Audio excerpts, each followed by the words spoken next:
ನಮಸ್ಕಾರ ಸ್ನೇಹಿತರೆ. ಭಾರತ ತಂಡ ಪ್ಯಾರಿಸ್ ಒಲಿಂಪಿಕ್ಸ್ 2024ರಲ್ಲಿ ಅದ್ಭುತ ಪ್ರದರ್ಶನ ನೀಡುವ ಮೂಲಕ ಸೆಮಿಫೈನಲ್ ಹಂತಕ್ಕೆ ಪ್ರವೇಶ ಪಡೆದಿದೆ. ಸೆಮಿಫೈನಲ್ ಪಂದ್ಯದಲ್ಲಿ ಭಾರತೀಯ ಹಾಕಿ ತಂಡ ಬಲಿಷ್ಠ ಜರ್ಮನ್ ತಂಡವನ್ನು ಎದುರಿಸಲಿದ್ದು, ಈ ಪಂದ್ಯ ಭಾರತ ತಂಡಕ್ಕೆ ತುಂಬಾ ಇಂಪಾರ್ಟೆಂಟ್ ಆಗಲಿದೆ. ಒಂದು ವೇಳೆ ಭಾರತ ತಂಡ ಈ ಪಂದ್ಯವನ್ನು ಗೆದ್ದರೆ ನೇರವಾಗಿ ಫೈನಲ್ ಹಂತಕ್ಕೆ ಪ್ರವೇಶ ಪಡೆಯಲಿದೆ ಮತ್ತೆ ಬೆಳ್ಳಿ ಪದಕ ಗೆಲ್ಲುವುದು ಖಚಿತವಾಗಲಿದೆ. ಹಾಗಾದರೆ ಭಾರತ ಮತ್ತು ಜರ್ಮನ್ ನಡುವಿನ ಈ ಮಹತ್ವದ ಪಂದ್ಯ ಯಾವಾಗ ನಡೆಯಲಿದೆ, ಈ ಪಂದ್ಯದ ನೇರ ಪ್ರಸಾರವನ್ನು ಯಾವ ಚಾನೆಲ್ ನಲ್ಲಿ ನೋಡಬಹುದು, ಇದರ ಬಗ್ಗೆ ಸಂಪೂರ್ಣ ಮಾಹಿತಿಯನ್ನು ಈ ವಿಡಿಯೋದಲ್ಲಿ ತಿಳಿದುಕೊಳ್ಳೋಣ. ದಯವಿಟ್ಟು ವಿಡಿಯೋ ಕೊನೆಯ ತನಕ ನೋಡಿ ಮತ್ತೆ ಇತರರಿಗೂ ಕೂಡ ಶೇರ್ ಮಾಡಿ. ಅದಕ್ಕೂ ಮುನ್ನ ಸ್ನೇಹಿತರೆ, ನೀವು ಕೂಡ ಭಾರತೀಯ ಹಾಕಿ ತಂಡ ಫೈನಲ್ ಹಂತಕ್ಕೆ ಪ್ರವೇಶ ಪಡೆಯಲು ಬಯಸುತ್ತಿದ್ದರೆ ಈ ವಿಡಿಯೋಗೆ ಒಂದು ಲೈಕ್ ಮಾಡಿ. ಮತ್ತೆ ನಿಮ್ಮ ಪ್ರಕಾರ ಭಾರತ ತಂಡ ಈ ಬಾರಿ ಗೋಲ್ಡ್ ಮೆಡಲ್ ಗೆಲ್ಲಲು ಯಶಸ್ವಿಯಾಗುತ್ತಾ ಎಂದು ನಮಗೆ ತಪ್ಪದೇ ಕಮೆಂಟ್ ಮೂಲಕ ತಿಳಿಸಿ. ಸ್ನೇಹಿತರೆ, ನಿಮಗೆಲ್ಲ ಗೊತ್ತಿರುವ ಹಾಗೆ ಭಾರತೀಯ ಹಾಕಿ ತಂಡ ಈ ಬಾರಿ ಅದ್ಭುತ ಪ್ರದರ್ಶನ ನೀಡುವ ಮೂಲಕ ಸೆಮಿಫೈನಲ್ ಹಂತಕ್ಕೆ ಪ್ರವೇಶ ಪಡೆದಿದೆ. ಲೀಗ್ ಹಂತದಲ್ಲಿ ಬೆಲ್ಜಿಯಂ ವಿರುದ್ಧದ ಸೋಲನ್ನು ಬಿಟ್ಟರೆ ಟೀಂ ಇಂಡಿಯಾ ಉಳಿದ ಎಲ್ಲಾ ಪಂದ್ಯಗಳನ್ನು ಕೂಡ ಅದ್ಭುತ ರೀತಿಯಲ್ಲಿ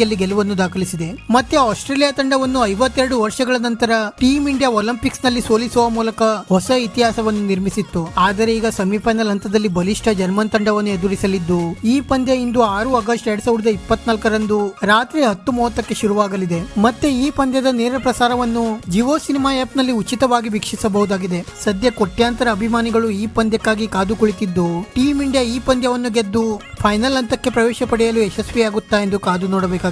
ವಿಡಿಯೋ ಇಷ್ಟ ಆಗಿದ್ದರೆ ಲೈಕ್ ಮಾಡಿ ಮತ್ತೆ ಚಾನೆಲ್ ಅನ್ನು ಸಬ್ಸ್ಕ್ರೈಬ್ ಮಾಡಲು ಮರೆಯಬೇಡಿ.